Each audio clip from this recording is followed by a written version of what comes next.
네, 저 이델리 김동원입니다. 지난번 추마상 축하드리고요. 두 가지 질문 드리겠습니다. 지지율이 굉장히 중요한데 사실 좀 낮습니다. 어떻게 올리실지 하나 여쭤보고요. 지사님께서 이제 대선 이슈로 던진 것들이 모병제, 그리고 전자권 환수, 수도 이전, 사교육부의 폐지, 연정 협치, 공유적 시장 경제, 굉장히 논쟁적인 것들이 많은데 대선이 이제 진행되는 과정에서 이 정도의 파급력을 가진 이슈로 혹시 던질 게 더 있는지 오늘 출마하는 자리가 좀 짧게 밝혀주시면 고맙겠습니다. 네. 지지율 문제는 제가 더 노력을 하는 방법밖에 없습니다. 그러나 저는 확신합니다. 이 지금 구도의 대선 흐름 이대로 안 갑니다. 저는 곧 대선 구도는 출렁일 것으로 생각합니다. 그리고 구도의 변화와 함께 인물들에 대한 직접적인 토론의 기회가 이제 주어질 것입니다. 전 자신 있습니다. 어떤 후보하고 토론을 하든 어떤 후보와 정책 대결을 하든 당당하게 할 겁니다. 저는 해봤습니다. 그리고 이뤄냈습니다. 그리고 5선의 국회의원으로서 정치의 세계에도 오랫동안 몸담았습니다. 그러면서 도지사 하면서 성과를 내었습니다. 저는 지금 정치 구조의 문제, 그러면서 외통위원장을 하면서 우리 외교의 문제, 국방의 문제도 나름 경험하고 많이 고민해 왔습니다. 해외 젊은 지도자들 네트워킹도 누구보다도 탄탄하다고 저는 자부합니다. 그리고 우리 국민들 어떤 이유 때문에 고통받고 계신지 무엇이 힘든지 현장에서 느껴왔습니다. 그런 모든 것들이 국민들 앞에 가감없이 비춰질 수 있는 기회가 이제 주어질 것입니다. 그 과정에서 지지율 변화는 분명히 있을 것이다. 구도의 변화와 함께 인물에 대한 평가가 국민들 앞에 공정하게 평가될 수 있는 그러한 기회가 주어질 테고 그 과정을 통해서 저의 지지율은 분명히 반등할 것으로 믿습니다. 두 번째 이슈와 관련돼서는 특별히 더 이제 추가할 이슈는 없습니다. 지금 제가 내놓은 이슈들은 굉장히 논쟁적이에요. 그러나 우리 대한민국이 미래로 가기 위해서는 반드시 넘어야 할 것들입니다. 마치 우리가 대한민국이 그동안 이제 성인식을 치러 가는 과정입니다. 우리 대한민국이 진짜 선진국으로 진입하려면 몇 가지 힘들고 불편한 진실들을 통과해야 합니다. 그것 중에 몇 가지 논쟁적인 주제들입니다. 말씀드린 대로 모병제, 사교육 폐지, 수도 이전, 전자권 조기 환수, 핵무장 준비론, 이런 것들은 분명하게 비용이 듭니다. 공짜는 없습니다. 그러나 비용이 들더라도 토론을 통해서, 국민적인 토론을 통해서 결정해야 합니다. 대선을 과거처럼 그냥 서로 상대방에 대한 도덕성 네거티브 검증만 하는 것이 아니라 정책에 대한 치열한 토론이 되기를 희망하고, 오늘 제가 말씀드린 국민들의 기본 근로권, 이 기본 근로권이라는 것이 저는 앞으로 제가 대통령이 되면 우리 국민들과 함께 이뤄내야 될 가장 큰 화두이고 주제이다. 지금 일자리가 혁신적인 이런 대한민국의 혁신을 통해서 일자리를 얼마나 만들어내느냐, 이것이 다음 정권의 대통령이 해야 할 가장 큰 숙제다, 이렇게 생각합니다. 네, 또 다른 언론, 왼쪽에 계시는 우리 유 기자님 부탁드리겠습니다. 마이크를 왼쪽 편에 전해주시기 바랍니다. 소속과 성함을 좀 부탁드리겠습니다. 네, 먼저 축하드립니다. JTBC의 이희정 기자인데요. 저도 두 가지 질문 드리겠습니다. 일단 지사님께서 경기도를 이제 맡으시면서 굉장히 경험을 장점으로 내세우시는데, 실제로 경기도지사로 일하시면서 좀 이제 앞으로도 어떤 거를 더 갖고 가고 싶으신지, 그거랑 그 다음에 그 앞서 뭐 문재인 전 대표에 대해서는 4가지가 없다 이렇게 평가를 하셨잖아요. 그 반기문 전 총장에 대해서는 또 어떻게 평가하시는지. 네. 경기도지사를 하면서 제가 매주 거르지 않고 하는 일이 있습니다. 그게 뭐냐면 도지사 좀 만납시다 하는 프로그램입니다. 제가 이 도지사 좀 만납시다 처음 한다고 할 때 많은 공직자들이 이거 뭐 한 2달 하다가 도지사가 포기하겠지 그랬는데 지금 지사 된 다음에 거의 외국에 나가지 않고는 거르지 않고 하고 뭐냐면 직접 민원인들을 만납니다. 그러면서 느낀 게 있습니다. 이게 한 6개월쯤 지나가니까 느낀 게 있습니다. 우리 국민들을 정말 힘들게 하는 일은 이런 거구나 하는 것을 느낍니다. 그것도 가장 도지사한테까지 오는 민원이라는 거는 정말 잘 해결이 안 되는 거죠.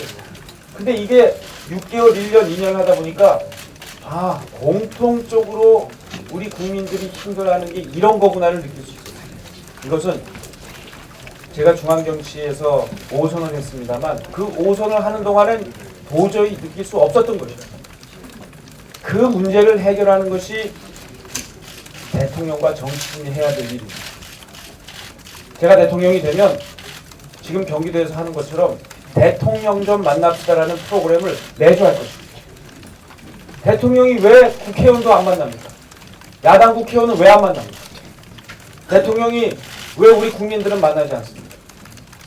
저는 대통령이 구석구석을 찾아다니고 그리고 국민들의 아픈 목소리를 직접 듣고 그 가운데 어떤 문제들을 고통받고 있고 이걸 해결하기 위해서 무엇을 돌파해야 하는지 관료사회의 문제는 어떤 것이 있는지 도지사 좀 만납시다. 직접 국민들을 만나서 1대1로 얘기 듣고 이 문제를 해결하려고 노력을 하는 것이 저에겐 정말 많은 큰 가르침이 됐습니다.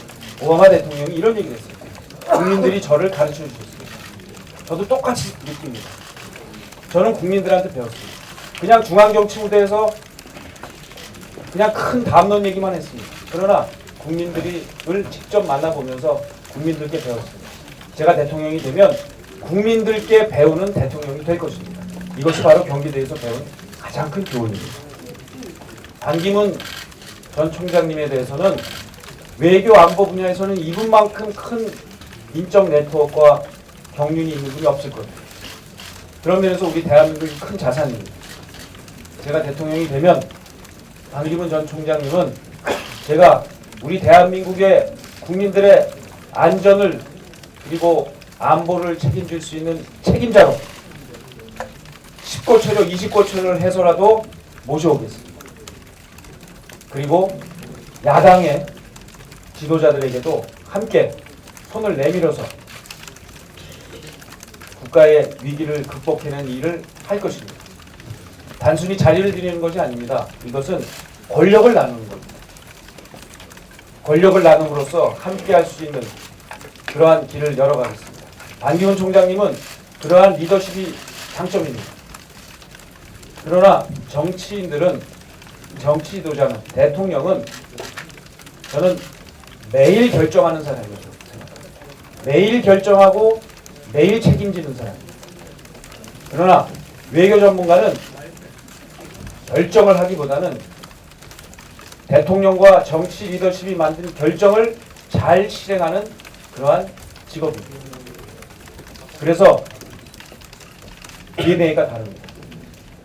반기문 총장께서 정치 지도자의 최고 자리인 대통령에 오르시렵니다. 이러한 매일 결정하고 매일 책임지는 그러한 리더십을 갖춰야 할 겁니다. 그런 부분에서 저는 상당히 아직까지는 부족한 점이 많다는 판단입니다.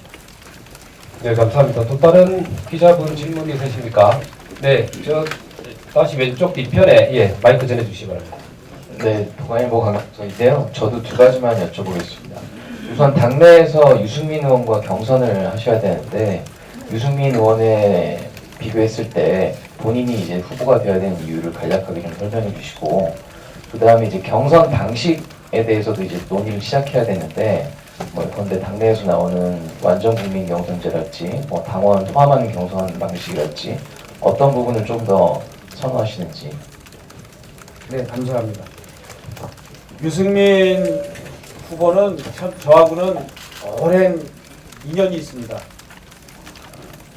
아마 이회창 총재 당시부터 계속된 인연이 있었고요. 다만 제가 어떤 그 계파에 소속된 적이 없습니다.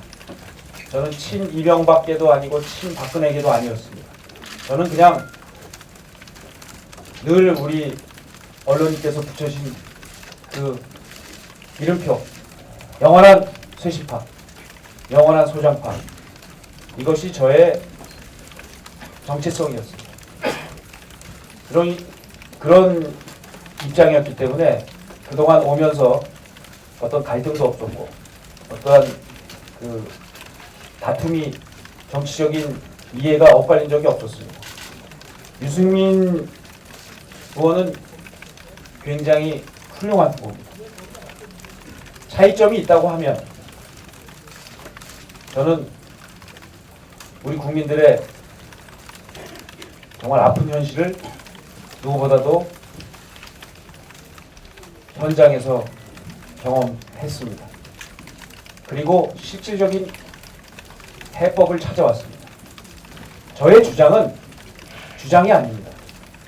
제가 해봤던 것을 좀 더 대한민국 정체를 확대하겠다는 것입니다. 실천을 해봤습니다. 그러나 저는 뭐 유승민 의원만을 후보만을 꼭 지칭하는 건 아니고요. 유승민 후보를 포함해서 중앙 정치에만 경험을 하신 분들은 사실 실제 문제 해결을 해본 적은 없습니다. 담론은 있습니다. 그러나 우리 국민들은 담론에 지쳤습니다. 담론은 공허합니다. 그래서 담론과 실천이 함께할 때 국민들은 공감하고 행복해질 수 있습니다. 그래서 저는 유승민 후보의 지금 여태까지의 그 주장들을 보면 담론 중심입니다. 그러나 구체적인 정책은 아직 보육 관련된 것 외에는 아직 보지 못했습니다. 그래서 제가 제안을 합니다. 지금 우리 바른정당은 10% 남짓의 지지율을 갖고 있는 정당입니다. 그리고 현실적으로 지지율 말씀도 나왔습니다만 한 1%에서 2% 지지를 갖는 후보들입니다. 이 후보들이 지금은 치열해야 합니다. 홈 잡을 때가 아닙니다. 죽기를 각오하고 서로 부딪혀야 합니다. 싸워야 합니다. 단 네거티브는 아닙니다. 상대방 개인적인 문제를 갖고 물어지진 않겠습니다. 색깔론 이런 거 안 하겠습니다. 그러나 리더십의 문제, 정책의 문제, 여기에서 있어서만큼은 저는 치열하게 할 겁니다. 애누리가 없습니다. 그리고 우리는 그만큼 여유작작할 만큼의 상황이 아닙니다. 지금은 우리는 절박합니다. 실제로 지금 대선 국면은 국민들이 박근혜 정권과 그 실패에 대해서 준엄하게 묻고 있는 형국입니다. 냉정하게 얘기해서 바른정당에게도 굉장히 불리한 형국입니다. 이것을 극복하는 방법은 치열한 토론이 필요합니다. 그리고 새롭게 하는 모습이 필요합니다. 그런 의미에서 내일 우리 유승민 후보께서 이제 출마 선언을 할 겁니다. 출마 선언하면 이제 국민 앞에서 당당하게 토론합니다. 국민들이 기다리는 것은 담론이 아니라 정책입니다. 그것도 피부에 와닿는 정책입니다. 차이점이 있는 것을 토론합시다. 모병제 토론합시다. 모병제 왜 토론 못합니까? 저는 모병제가 정의롭다고 생각합니다. 근데 유승민 후보는 정의롭지 못하다고 생각합니다. 그러면 토론해야죠. 저는 모병제가 미래를 위한 필수 불가결한 준비라고 생각합니다. 여기에 대해서 토론하고 국민들 판단을 받기를 희망합니다. 사교육 문제도 마찬가지입니다. 보육 문제도 마찬가지입니다. 새로운 경제를 어떻게 짤지 일자리 만들자는 얘기 누구나 할 수 있습니다. 어떻게 할 것이냐를 놓고 토론하자는 말씀을 드립니다. 이 토론은 본선에 가서도 유효할 것입니다. 물론 반기문 후보도 여기에 대해서 준비해야 할 것입니다. 우리 국민들이 필요로 하는 그러한 아픔에 대한 답을 내놓고 그 답이 정답인지 아니면 틀린 답인지 아니면 정답도 틀린 답도 아니라면 새로운 대안은 무엇일지에 대해서 토론을 반기문 총장도 함께 해야 합니다. 물론 문재인 대표를 포함한 야당 후보도 본선에 가서 이렇게 할 것입니다. 경선 방식도 그렇습니다. 저는 모두 당에 맡기겠습니다. 어떤 방식도 좋습니다. 경선 방식과 관련돼서 왈가왈부하지 않겠습니다. 다만 이건 있습니다. 달라야 합니다. 바른정당이 빠르고 깨끗하고 달라야 합니다. 이 경선 방식도 기존에 하던 방식대로 하지 않았으면 좋겠습니다. 새로운 시대의 변화, 기술의 변화에 맞도록 4차 산업혁명 시대에 맞는 방법들이 많이 나와 있습니다. 그러한 새로운 방식으로 더 많은 국민들의 직접적인 의사를 받아들일 수 있는 그러한 방식만 된다면 저는 어떤 방식이라도 수용하겠습니다. 네, 상세한 답변 감사드립니다. 또 다른 기자분들 질문 있으십니까? 네, 제일 앞쪽에 두 분이 계신데 우선 여 기자님부터 먼저 질문을 받도록 하겠습니다. 마이크 좀 앞쪽으로 전달해 주십시오. 네, 저 뉴스원 김수환입니다. 질문을 한 가지만 드리려고 하는데요. 그 아까 연석회의를 제안을 하셨는데 그 방식과 구체적인 내용이 어떻게 되는지 좀 여쭤보겠습니다. 지금 이 새로운 정치를 추구하는 그러한 젊은 리더십들이 이번 대선에 여러 분 출마했습니다. 이 후보들과는 그동안 오랜 기간 대화하고 소통하면서 신뢰가 있습니다. 그 신뢰는 무엇이냐? 이번 대선 과정을 통해서 당을 뛰어넘는 아젠다를 만들어보자. 당을 뛰어넘는 협력을 해보자. 그리고 대선이 끝나고 나서도 당을 뛰어넘는 협력을 하자. 이런 정도의 합의는 되어 있습니다. 그러나 이번 대선 전에 아예 당을 해체하고 함께하자. 이러한 것에까지 합의하지는 않았습니다. 그래서 그러한 현실과 그리고 미래에 대한 비전을 가지고 우리 국민들께서 정말 바라시는 정치, 새로운 인물들, 새로운 리더십들이 새로운 방식으로 협력하고 소통하고 새로운 대한민국을 만들어 가겠구나. 저 사람들끼리 하면 최소한 옛날처럼 서로 이전 투구하지 않고 색깔론으로 상대방 공격하지 않고 정책 대결하고 그 같은 거는 합해서 힘을 합해서 함께 하겠다고 하고 다른 것은 그 안에 차이점을 좁혀서 합의점을 찾아내겠구나. 이러한 할 수 있는 분들에게 이제 공개적으로 국민들 앞에 나와서 저희가 사실 비공개로 여러 차례 만나고 그런 자리가 많았습니다. 이제는 그것을 국민들 앞에 당당히 얼굴을 드러내고 우리의 모습을 보여드리고 할 수 있는 것과 할 수 없는 것들을 구분해서 국민들께 약속드리는 그러한 자리를 만들려고 합니다. 네, 감사합니다. 아까 옆에 테이블에 먼저 그 손을 드신 기자분이 계셨는데, 예, 저는 SBS 한상우 기자고요. 지금 그 박한철 헌재소장이 3월 13일 이전에 탄핵안 결정을 하는 게 맞다 이런 얘기를 하면서 사실상 대선 시각표가 어느 정도 확정이 되는 것 같은데 그 전에 이제 문재인 후보와 경쟁할 후보 단일화의 필요성에 대한 생각 어떻게 갖고 계신지 하고 그리고 특히 반기문 전 총장과 단일화에 대한 견해 어떠신지 또한 단일화 방법과 구상은 어떤 걸 갖고 계신지 말씀 부탁드립니다. 반기문 후보와는 총장과는 아마 어느 시점에든 경쟁을 하게 될 것 같습니다. 근데 그것은 이제 반기문 총장의 의지와 마음이기 때문에 제가 어떻게 얘기할 수는 없습니다. 저는 당에 입당을 해서 바른정당에 입당을 해서 경선을 하든 아니면 바른정당 경선이 끝나고 나서 흔히 얘기하면 준결승을 치르든 어떤 방식이든 경쟁을 해야 한다고 봅니다.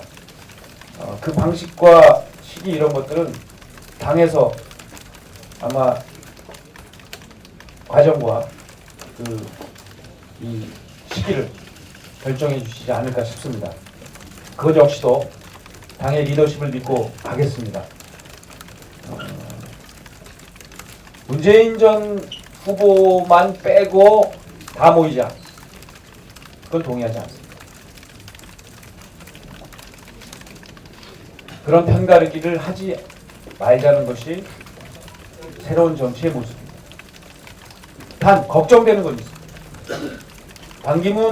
문재인 후보가 만약에 대통령이 된다면 그것도 지금처럼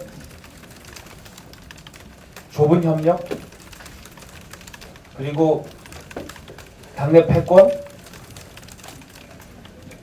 이런 것들에 쌓여서 있는 상태로 만약에 대통령이 된다면 우리 대한민국이 또 분열될 것이 좀 걱정입니다. 그런 상황이 벌어지지 않도록 최선을 다할 것입니다. 네, 감사합니다. 또 다른 기자분들 질문 있으십니까? 네, 제일 앞줄에 있는 기자분 마이크 앞쪽으로 좀 옮겨주시기 바랍니다. 네, 소속과 성함을 말씀해 주시고 질문해 주십시오. 예, 서울경제 류호 기자입니다. 출마 선언하시면서 기본근로권 보장하겠다라는 걸 많이 강조하셨는데 이거에 대한 구체적인 방안이 혹시 있으신지, 그리고 이게 현 정부에서 추진했던 노동개혁하고 또 어떤 연관성이 있는지랑, 또 반기문 총장님이 TV토론 나와서 노동개혁은 대통령이 직접 관여를 해야 된다라고 말씀하셨는데 이에 대해서 어떻게 생각하시는지 답변 부탁드리겠습니다. 이 기본 근로권은 이런 개념입니다. 국민 모두에게 일할 수 있는 권리가 있다는 것을 대통령과 정부가 선언하는 겁니다. 사실 저희 경기도 얘기를 너무 많이 해서 죄송한데 경기도에서 지금 시작을 하고 있습니다. 저희는 일자리 재단이라는 걸 만들었습니다. 모든 일자리에 이 플랫폼을 지금 일자리 재단이라는 것을 대한민국 최초로 만들고 지금 시작을 했습니다. 그래서 이 전통적인 방식의 일자리와 비어있는 일자리와 구직자를 연결해 주는 것을 하나의 플랫폼으로 만드는 것이 지금까지 해온 것인데 이것을 뛰어넘습니다. 그것은 뭐냐? 뭐 젊은이든 경력동전 여성이든 장애인이든 은퇴하신 어르신들이든 본인들이 나는 이런 일자리를 새롭게 만들어 보겠습니다 라고 기획을 하고 거기에 필요한 재원이 이런 겁니다 라고 신청을 하면 그것을 일자리 재단에서 거기에 대한 평가를 하고 그것이 상당히 적절하다라고 판단이 드는 그러한 경우에는 그 새로운 일자리를 만들겠다는 의지와 구체적인 플랜이 있는 분들에 대해서는 거기에 드는 재원을 지원해드리는 방식을 시작을 하고 있습니다. 저는 정부가 앞으로 할 일들은 이런 거라고 생각합니다. 일하려고 하는, 제가 그래서 기본소득을 지금 얘기하지 말자. 기본소득이 어느 시점에 우리 대한민국에 필요한 아젠다가 될 수 있다고 봅니다. 거기에 대해서는 그러나 지금 기본소득을 얘기하는 것은 현실 가능하지 않습니다. 저는 차기 정부에 제가 대통령이 되면 기본소득과 관련된 연구를 시작하겠습니다. 그러나 지금 시점에서는 기본소득이 아니라 기본 근로가 보장되는 것이 훨씬 근본적인 해결책입니다. 그래서 일자리를 갖고 싶어 하시는 분들에게 우리 정부가 어떻게 일자리를 만들어낼 것이냐. 이 대목에서 저는 문재인 후보의 공공형 일자리도 낡은 방식이라고 생각합니다. 제가 오늘 말씀드린, 오늘 뭐 다 그 말씀을 구체적으로 못 드리겠습니다만, 정부가 플랫폼을 마련을 하고 그리고 민간이 들어와서 그 창의력을 가지고 경쟁하도록 하는, 바로 여러분들이 다 갖고 계시는 스마트폰과 같은 그러한 경쟁 방식입니다. 스마트폰은 세계의 20억 명, 30억 명에게 열려있는 기회의 창입니다. 이 기회의 창에 멋진 앱만 만들어서 들어오면 그 경쟁력을 가지고 아무리 기업이 작던 크던 상관없이 경쟁합니다. 그것이 바로 플랫폼인데 앞으로 대한민국은 정부 자체가 플랫폼이 돼야 합니다. 마치 스마트폰처럼 애플처럼 이렇게 스마트폰으로 플랫폼을 깔아주는 것처럼 정부가 하고 그 이후에 기업들이 와서 여기에 차별 없이 경쟁할 수 있도록 해주는 것. 그러나 우리 정부 사이드에서는 애플처럼 30%의 이익을 가져가지 않습니다. 그 이익을 그대로 국민들께 공유하는 그 한계 비용이 거의 제로에 가깝도록 하는 이러한 새로운 정책이 아니고 단순히 그냥 고용해서 정부가 고용해서 일자리 만들겠다. 이것은 나이든 정책이다. 새로운 정책이 있어야 4차 산업혁명 시대에 일자리를 만들어낼 수 있다는 그 지속 가능한 일자리를 만들어낼 수 있다는 말씀을 드립니다. 네, 감사합니다. 자, 또 다른 기자분 질문 있으십니까? 네, 그러면 질문이 더 이상 없는 걸로 하고 우리 지사님이 마지막 마무리 발언을 해주시기 바랍니다. 많이 부족합니다. 그렇지만 여기 계신 우리 많은 언론인들의 관심과 또 애정 그리고 아주 냉정한 평가, 과거의 어떤 이미지나 지지율이나 이미지가 아니라 실제 어떤 내용과 컨텐츠와 이뤄낸 실적이 있는지를 보고 한번 평가해 주시면, 우리 언론들께서 이렇게 평가해 주시면 우리 국민들이, 여기 언론인들이 창입니다. 여러분의 눈을 통해서, 여러분의 글을 통해서 저희 정치인들은 평가받습니다. 그러한 열린 마음으로 국민들께 전달해 주신다면 남경필이 갖고 있는 이 젊음, 남경필이 갖고 있는 5선 국회의원으로서의 정치 경험, 그리고 도지사로서의 실제 행정과 민생을 하는, 그리고 그 바탕 위에서 이뤄낸 실적, 이런 것들을 잘 알게 되실 거고, 그러면 조만간 제 지지율이 요동칠 거다 하는 말씀 드리면서 열심히 하겠습니다. 감사합니다. 네, 다시 한번 큰 박수로 격려해 주시기 바랍니다. 감사합니다.